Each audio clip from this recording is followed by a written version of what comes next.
रामायण तो हम सभी ने सुनी भी है, पढ़ी भी है और देखी भी है। जी हाँ, तो श्री राम और माता सीता के जीवन से जुड़े पहलुओं को उसमें दिखाया गया है। उन्हीं में से एक कहानी में ये भी बताया गया है कि कैसे मर्यादा पुरुषोत्तम श्री राम जी और उनकी पत्नी सीता को एक धोबी की बातों में आकर अयोध्या छोड़कर जाने के लिए कह देते हैं।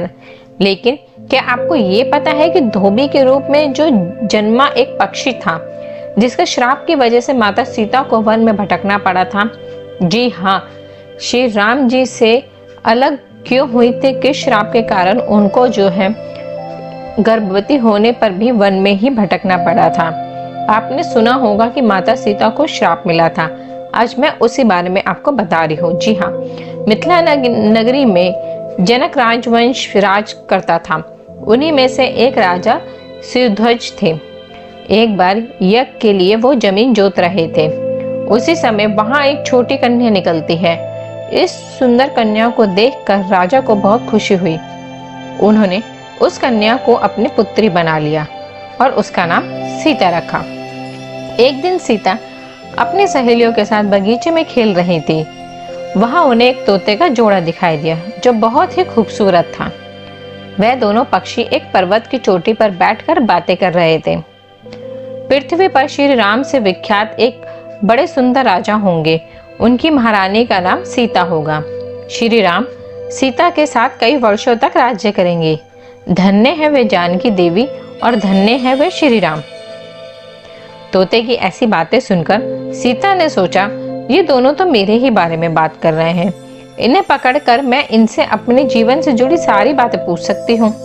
इसलिए उन्होंने अपनी सहेलियों से उन पक्षियों को पकड़ कर लाने को कहा। उनकी सहेलियां उस पर्वत पर गईं, दोनों पक्षियों को पकड़कर ले आईं। माता सीता उन पक्षियों से कहती है कि तुम दोनों तो बहुत सुंदर हो। देखो, डरो नहीं, मैं तुम्हें कोई नुकसान नहीं पहुंचाऊंगी। तुम बस मुझे ये बताओ कि तुम कौन हो और कहां से आए हो, और राम कौन है और सीता कौन है? तुम्हें उनके बारे में कैसे पता?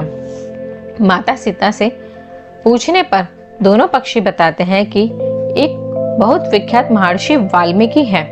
हम दोनों उन्हीं के आश्रम में रहते हैं। महर्षि ने रामायण नाम का एक ग्रंथ लिखा है, जिसका पाठ उन्होंने अपने शिष्यों को भी कराया है।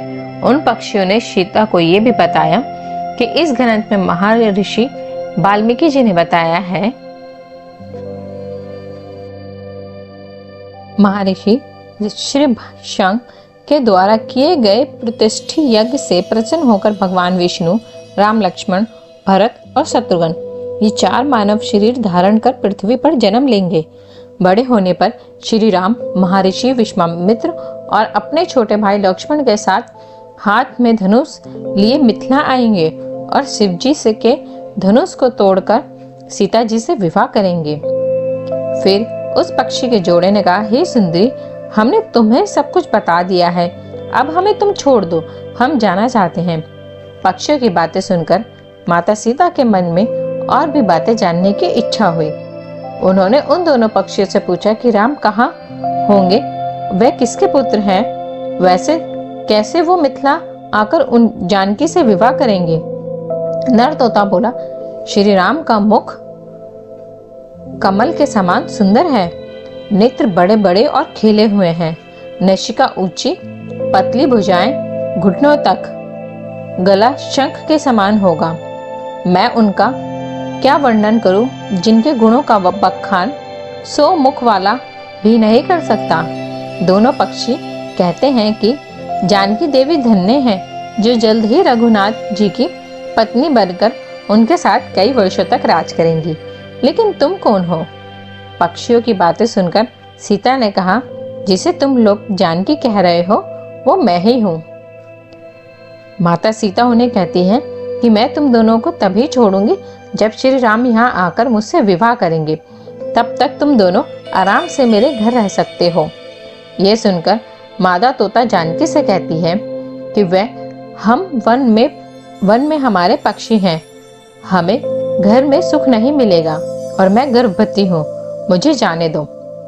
मैं अपने स्थान पर जाकर ही अपने बच्चों को पैदा करूंगी। आप चाहें तो उसके बाद मैं फिर से यहाँ आ जाऊंगी। उसके कहने पर भी सीता जी ने उसे नहीं छोड़ा। तब उसके पति यानी कि नर तोते ने कहा कि सीता, मेरी पत्नी को छोड़ दो, वह गर्भवती है। जब ये बच्चों को जन्म दे देगी तब उसे मैं फिर से तुम्हारे पास वापस ले आऊंगा। जब माता सीता ने कहा, तुम आराम से जा सकते हो, लेकिन ये मुझे बहुत पसंद है, तुम घबराओ नहीं, मैं इसकी अच्छे से देखभाल करूंगी। जब सीता ने उस मादा तोते को छोड़ने से मना कर दिया तब वह पक्षी दुखी हो गए। पक्षी दोबारा सीता जी से निवेदन करता है कि मैं अपनी पत्नी के बिना जिंदा नहीं रह सकता, इसलिए इसे छोड़ दो। माता सीता, तुम बहुत अच्छी हो, मेरी प्रार्थना मान लो। इस तरह उसने बहुत समझाया, लेकिन सीता ने उनकी पत्नी को नहीं छोड़ा। तब मादा पक्षी ने क्रोध में सीता को श्राप दिया कि अरे, जिस प्रकार तू मुझे इस समय अपने पति से अलग कर रही है, वैसे ही तुझे भी स्वयं ही गर्भवती की अवस्था में श्री राम से अलग होना पड़ेगा। कुछ दिन बाद पति से बिछड़ने के दुख में मादा पक्षी के प्राण निकल गए। पत्नी की मौत हो जाने पर नर पक्षी दुखी हो गया। फिर वो सीता जी से बोला कि मैं मनुष्य से भरी श्री राम की नगरी अयोध्या में जन्म लूंगा। मेरे ही कारण तुम्हें पति के वियोग का दुख उठाना पड़ेगा। ये कहकर वो वहां से उड़ जाता है और कुछ साल बाद उसका जन्म अयोध्या में धोबी के रूप में घर पर हुआ। उस धोबी के कारण सीता जी का अपमान हुआ और उन्हें अपने पति श्री राम से अलग होना पड़ा। उस तोते का श्राप ही सीता जी के पति श्री राम से बिछड़ने का कारण बना। इसलिए जब माता सीता गर्भवती थी तो उन्हें भी पति से दूर वन में रहना पड़ा।